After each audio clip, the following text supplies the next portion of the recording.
Salut les Anacalypsiens, bienvenue dans cette nouvelle vidéo d'Anacalypsie où on parle de l'épisode 7 de la première saison live action One Piece de Netflix, puisqu'une saison 2 aura lieu dans, je pense, 1 ou 2 ans.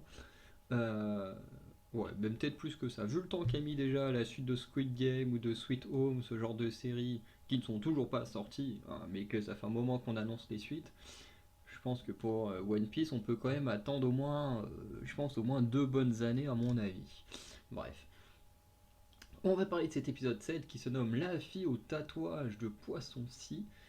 Donc épisode, cette fois centré sur Nami, comme dans la saga Is Blue, hein, où on, on recrute le dernier Mugiwara lors d'Arlong Park. Normalement, il reste un arc après ça, mais on en parlera dans la vidéo suivante. Donc, on ouvre l'épisode avec Baggy qui sert de navigateur à l'équipage pour se rendre jusqu'à Arlong Park. Sanji et Zoro, eux, ils vont rentrer en conflit, bon, un peu comme dans le manga où les deux hommes sont tout le temps en conflit. Bien qu'à Wano Kuni, euh, pour ceux qui ont vu l'animé et le scan, on verra qu'il y a quand même. euh, Il n'y a pas que de l'animosité entre les deux, il y a quand même un certain respect, je dirais. Euh, faut avoir vu Wano Kuni ou lu Wano Kuni pour comprendre ce que je dis. Parce que sinon, c'est vrai que c'est pas très compréhensible de se dire qu'ils ont du respect alors qu'ils passent leur temps à se chamailler comme des gosses. Du coup, Sonji, lui, enfin, par rapport à Nami, Sonji, lui, il croit en Nami parce que c'est une jolie nana, hein, voilà. Lui, de toute façon, autant qu'une meuf est jolie, voilà, Sonji est content. Alors là, du coup, il croit en Nami juste pour ça. Et Zoro, lui, il voit Nami comme une traître à cause de son tatouage qu'elle a dévoilé, qui est le tatouage d'Arlong et son équipage. Voilà. L'équipage arrive donc à Konomi, donc dans ce coin où se trouve Nami, et on découvre un petit peu de l'enfance de Nami avec Belle-Mère et Nojiko, qui avaient l'air plutôt bons, hein, à ce moment-là. Et on revient sur le présent, enfin au présent, où Nami, qui est en train de dépouiller des hommes poissons en jouant une sorte de poker, hein, je me souviens plus trop, est convoqué plutôt chez Arlong, et on remarque notamment le corps de Baggy qui se trouve sur l'île accroché là, sur une sorte de truc de fête foraine. Bref. Voilà, on a un Arlong Park un peu revisité. Je sais plus trop à quoi il ressemble dans le manga, ça fait tellement longtemps. Mais de mémoire, c'est pas autant que ça. Euh, Enfin, je veux dire, ils sont un peu cool, hein, tranquilles, mais là, ils sont vraiment baba cool dans la série, quoi. Alors que c'est quand même censé être les méchants du truc. On a ensuite un autre flashback où on découvre que Nami a déjà volé étant enfant et se fera disputer par belle-mère qui l'obligera à rendre ce qu'elle a volé à Genzo, c'est comme ça qu'il s'appelle. Oui, Genzo. Euh, on découvre également comment belle-mère a trouvé Nami et Nojiko pendant une bataille plutôt sur un territoire inconnu, hein, on ne nous dit pas vraiment, mais les deux filles en gros sont des orphelines qui vont être élevées comme des sœurs par belle-mère.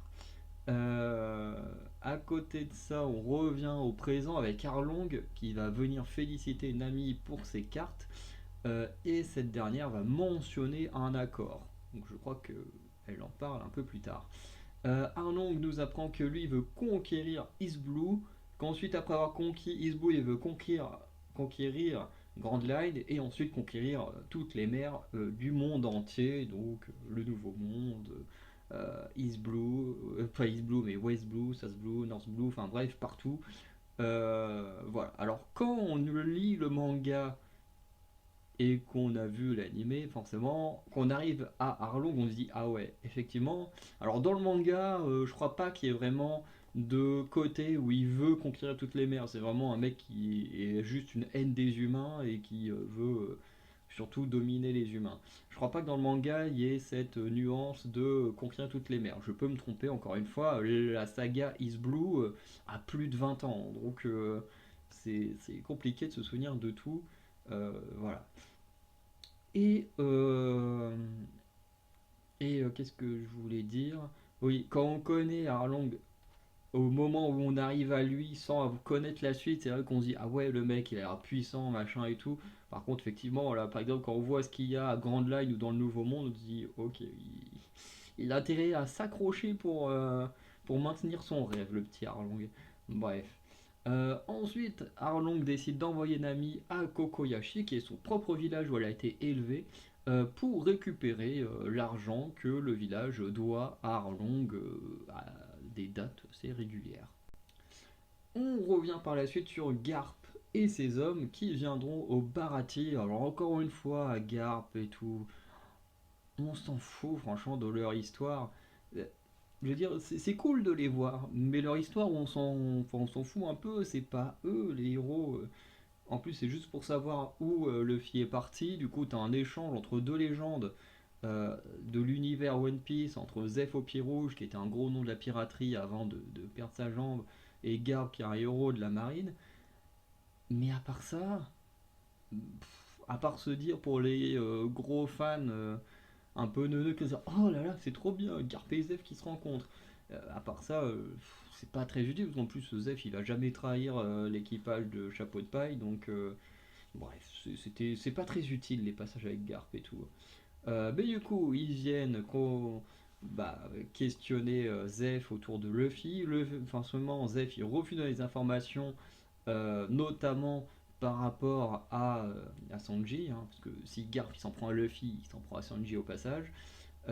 Du coup, Zeph va prendre Garp par les sentiments en lui proposant de la nourriture pour un peu détourner la conversation à ce moment-là.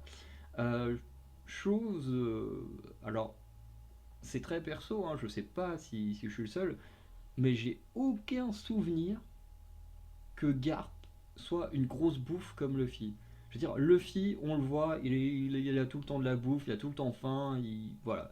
Garp, j'ai pas le souvenir qu'il ait cet attrait-là également de grosse bouffe, de mec qui aime la bouffe. J'ai pas ce souvenir-là, honnêtement. Alors, hein, c'est peut-être que je l'ai oublié, mais en tout cas, j'ai pas le souvenir de toutes les images où je vois Garp. Dans ma tête, il y en a aucune où il est avec de la bouffe. Et encore moins, du coup, en mode carnivore, comme là, avec son steak saignant ou je sais pas quoi.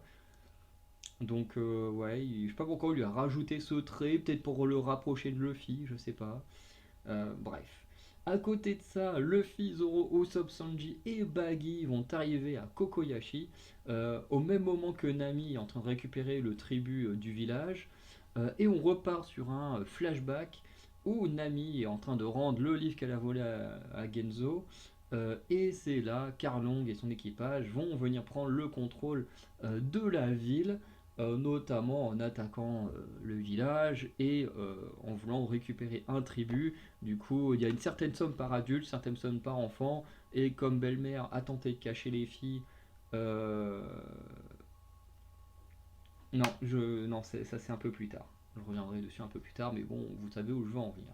Du coup, revenons sur le présent avec Genzo qui finira par donner le tribut à Nami, même s'il manque de l'argent. Nami va tenter de se débarrasser des chapeaux de paille qui viennent vers elle, notamment en les insultant et tout ça.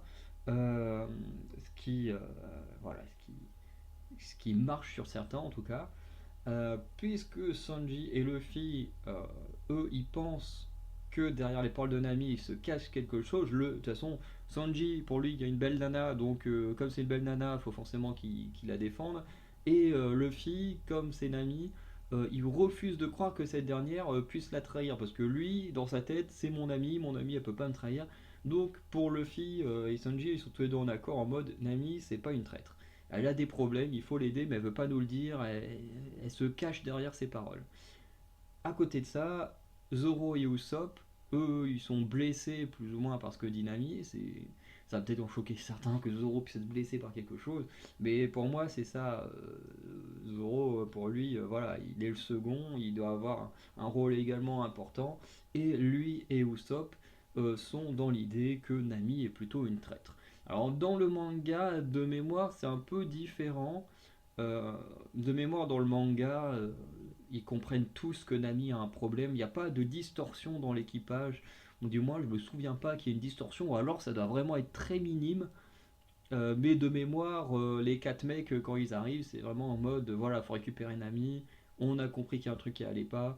Et voilà, on va comprendre ce que c'est, on va la sauver.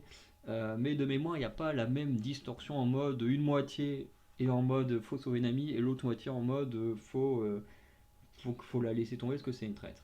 Bref. Ensuite, l'équipage va voir Nojiko. Ils vont avoir des informations sur Nami, tout ça. Enfin, pour en avoir plutôt.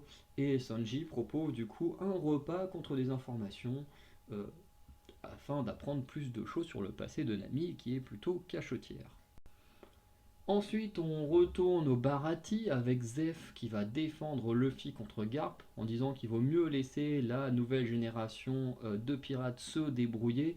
Encore une fois, quand il parle à travers Luffy, il parle également de Sanji, hein, parce que, comme je l'ai dit, on est sur deux gars de la même génération, avec un son petit-fils et l'autre un jeune qu'il considère comme je n'irais pas jusqu'à dire comme son fils, même si ça pourrait être le cas, mais il voit en Sanji sa propre incarnation, quoi, la personne qui va réaliser son propre rêve, la personne voilà, qui va faire ce que lui ne peut plus faire. Bref, du coup, Zeph, il est en mode, faut laisser la nouvelle génération se débrouiller. Garp, lui, a plutôt le point opposé, puisque lui, contrairement à Zeph qui pousse Sanji à réaliser son rêve, Garp, lui, est plutôt en mode à tenter d'empêcher Luffy de réaliser son rêve, ce qui construit une opposition entre Zeph et Garp.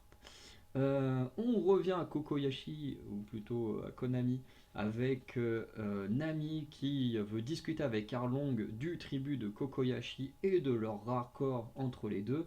Mais à ce moment-là, le colonel Nezumi va venir stopper la petite fête d'Arlong à cause des agissements des hommes-poissons, puisqu'à force de faire des conneries, les hommes-poissons enfin, du coup, Desomi ne peut plus vraiment protéger les hommes poissons, ne peut plus détourner le regard du coup de la marine sur ce que font les hommes poissons. On repart également sur un nouveau flashback avec Arlong, du coup, qui demande un tribut de 100 000 berries par adulte et de 50 000 berries par enfant. Et comme je disais tout à l'heure, Belle-Mère elle va cacher les deux filles, sauf que Arlong va découvrir dans la maison trois assiettes, trois verres, machin. Du coup, il va comprendre que des gens sont cachés. Il va découvrir les enfants, sauf que Belle-Mère ne possède pas la capacité de payer des tributs pour trois personnes. Elle va donc se sacrifier, se faire tuer par Arlong, et du coup, le tribut servira pour Nami et Nojiko, du coup, qui vaille le prix d'un adulte. Du coup, Luffy et Zoro, on remarque que malgré les informations données par Nojiko, les deux ne sont toujours pas d'accord sur le sujet de Nami, hein. Zoro est toujours en mode faut laisser tomber Nami, tandis que Luffy veut toujours aller la sauver. Bon, ça commence à devenir un peu long hein, de répéter ça, hein, c'est que sur un épisode de 40-50 minutes, de se répéter en mode non c'est mon ami, non c'est une traître. Au bout d'un moment c'est bon, on a compris vos points de vue, hein, il n'y a pas besoin de le répéter 1000 fois pendant l'épisode, on l'a compris. Voilà, il y en a deux qui sont pour elle, deux qui sont contre elle, c'est bon, on a compris. Bref.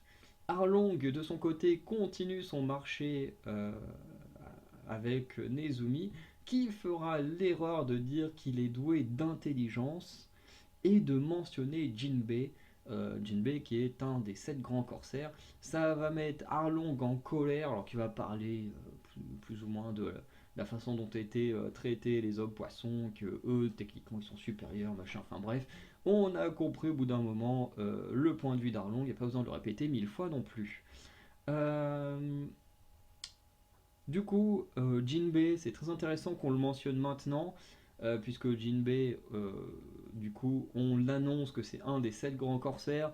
On a vu de quoi était capable Mihawk. On tease déjà Jinbei, même si Jinbei apparaît que très très tard par rapport à là au moment où il est teasé. Hein. Il apparaît que au moment d'Impel Down, donc assez tard. Hein.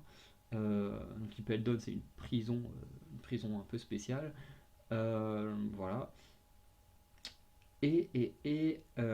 Arlong et Jinbei, voilà, c'est pas un énorme spoil, mais globalement, ils ont fait partie du même équipage. Tous les deux ont fait partie du même équipage d'hommes-poissons. Sauf que y en a un qui a suivi la voie du maître en mode voilà, on peut pardonner aux humains, on peut vivre avec les humains. Et Arlong, lui, il est parti de son côté en mode je garde une haine des humains. J'en raconterai pas plus sur l'équipage dans lequel on fait partie Arlong et Jinbei.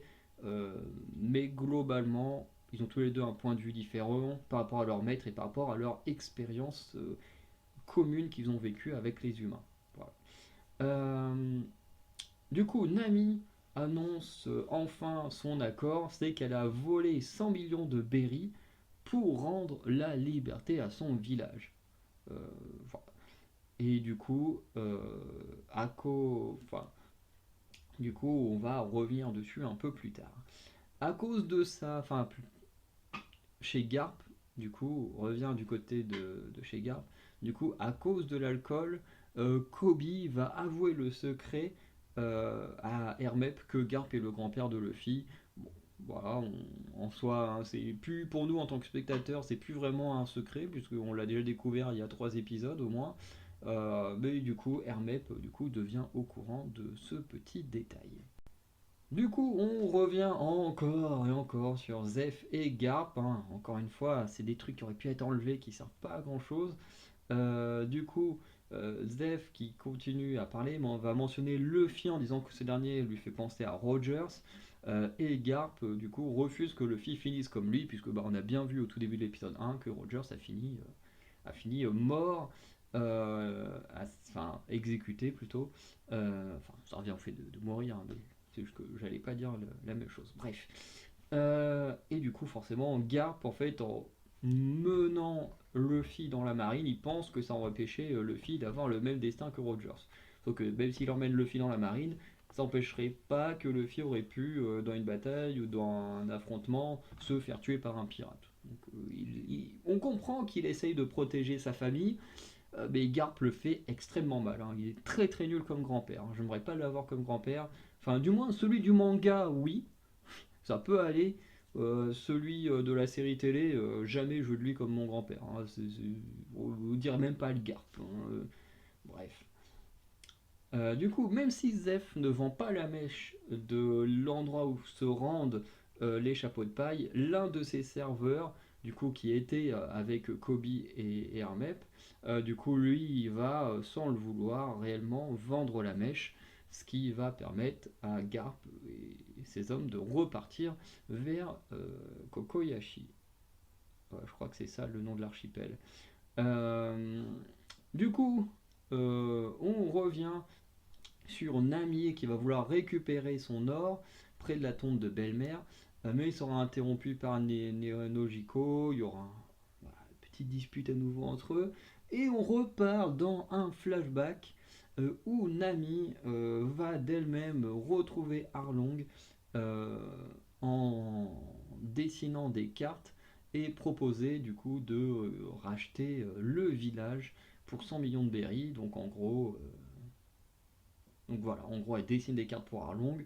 En même temps, elle vole de l'argent à droite à gauche, ce qui lui permettrait du coup, de rembourser le tribut de son village. Chose que Arlong va forcément accepter puisque les hommes poissons ne sont pas les plus doués dans l'orientation et que du coup avoir des cartes du monde entier leur permettrait plus facilement de dominer toutes les mers. Euh, donc voilà. Et du coup, pour terminer, on a Nezumi, le colonel Nezumi, qui interviendra afin de voler l'argent de Nami, tout simplement. C'est marrant, un marine qui vole l'argent d'une voleuse. Voilà, et cela grâce aux informations d'Arlong, puisque Nami a fait l'erreur de dire à Arlong qu'elle avait tout son argent avant même de présenter cet argent à Arlong, ce qui fait qu'Arlong, du coup, a beaucoup espionné Nami et du coup a ensuite vendu la mèche à Nezumi, puisque tout simplement les cartes sont trop importantes pour Arlong, sont trop importantes pour son plan, donc il ne peut pas se permettre de perdre une personne qui dessine aussi bien et de manière aussi détaillée les cartes. Voilà. Du coup, Arlong va nous faire un monologue sur la supériorité des hommes poissons. C'est bon, ça fait la troisième fois en deux épisodes. On a compris, je veux dire, c'est insupportable dans les séries télé, les personnages où on leur fait répéter un milliard de fois ce qu'ils pensent déjà. C'est bon, tu le dis une fois, on a compris. T'as pas besoin de. Là, quand même, en 2 épisodes, Arlong a fait 3 fois un monologue pour dire à quel point les hommes poissons sont supérieurs, que les humains c'est des merdes et tout. Enfin, oh, on a compris Netflix. En plus, pour la plupart des gens qui ont regardé, on a déjà vu l'animé ou lu le manga. Ok, et ceux qui ne connaissent pas One Piece à la base, ils sont pas débiles. Je veux dire, ils comprennent en une fois, c'est bon, ils ont compris que Arlong il déteste les humains et qu'il se croit supérieur. Enfin, putain, et les scénaristes, insupportable, hein. Moi qui déteste la répétition, mais alors là, c'est dur. Et du coup, après ça, il va envoyer ses hommes euh, attaquer réellement le premier village humain qui sera Kokoyashi. Euh, voilà, pour la future domination des hommes poissons. On retrouve Nami qui va taillader son tatouage, hein, tandis que les chapeaux de paille voient le village en train d'être massacré au loin sans pouvoir faire grand chose. Et Luffy va intervenir pour empêcher Nami de continuer à se faire du mal. Euh, et du coup, Nami va demander de l'aide à l'équipage pour la sauver. Scène qui m'a assez touché. Je l'ai trouvé touchante la scène, pas autant que dans le manga, un peu comme les adieux de Sanji au Baratie. C'est des scènes que je trouve hyper touchantes dans le manga, qui me font pleurer dans le manga, qui dans la série télé, tu vois, mettent les larmes aux yeux, mais pas au point de vraiment pleurer. C'est, tu vois, t'as les yeux qui commencent à être un peu embués et tout ça, mais ça fait pas pleurer non plus. Je trouve qu'il voilà, c'est pas non plus aussi fort que dans le manga, mais je trouve que c'est des scènes qui ont quand même plutôt bien fonctionné sur moi. Du coup, on va conclure sur cet épisode. Épisode plutôt sympa, malgré des choses totalement inutiles, hein. Garp qui vient interroger Zeph, on n'en avait pas besoin. C'est long, c'est chiant. En plus, ça apparaît, il y a quand même beaucoup de scènes là-dessus, hein. On n'en a pas besoin de toutes ces scènes. Le flashback de Nami est plutôt cool, par contre, ça faut le dire, le flashback de Nami est cool. La tension qui s'installe jusqu'au moment où Arlong commence à lancer le raid sur Kokoyashi, enfin sur du coup sur l'archipel, euh, en détruisant un premier village. Nami voilà, qui montre d'abord un visage fermé envers ses anciens compagnons et ensuite voilà qui montre son vrai visage à la toute fin pour bien mettre en avant, enfin pour bien teaser la tension jusqu'à l'affrontement final. J'ai trouvé ça plutôt sympa aussi, même si encore une fois, la répétition des monologues de Harlong, faut arrêter. Faut arrêter. Le mec il a fait un monologue dans l'épisode suivant, Barati. Il fait un monologue devant Nezumi. Il nous en refait un là. Au bout d'un moment, encore une fois, on n'est pas stupide. Une fois, ça suffit ou une fois sur, enfin 2 fois sur 2 épisodes différents à la limite. Mais là, 2 fois dans le même épisode, au bout d'un moment, Netflix, vous nous prenez pour des cons, soit, en fait, ils peuvent que nous prendre pour des cons, quoi. Je veux dire, c'est chiant. Je déteste être pris pour un con, surtout que même un lecteur, enfin un spectateur lambda qui ne connaît pas One Piece, c'est bon, tu lui dis, enfin, il voit une fois le monologue, il a compris, il est pas idiot. Enfin, bref, je sais pas pour qui il nous prend Netflix, mais en tout cas, ils nous prennent pas pour des gens intelligents. Bref. Mais en tout cas, l'épisode en lui-même est plutôt sympa. C'est pas l'épisode que je trouve le mieux parce qu'il y a pas mal de choses qui sont pas ouf, hein, notamment des choses qu'on peut enlever, des choses qui se répètent un peu trop dans le même épisode. Mais dans la globalité, l'épisode est plutôt sympa. Voilà. Donc n'hésitez pas à me dire ce que vous en pensez, voilà, dans les commentaires, avec respect bien entendu. Sinon, bah, je vous souhaite une bonne journée ou une bonne soirée. Je vous dis à très bientôt pour de nouvelles vidéos. Ciao les Anacalypsiens.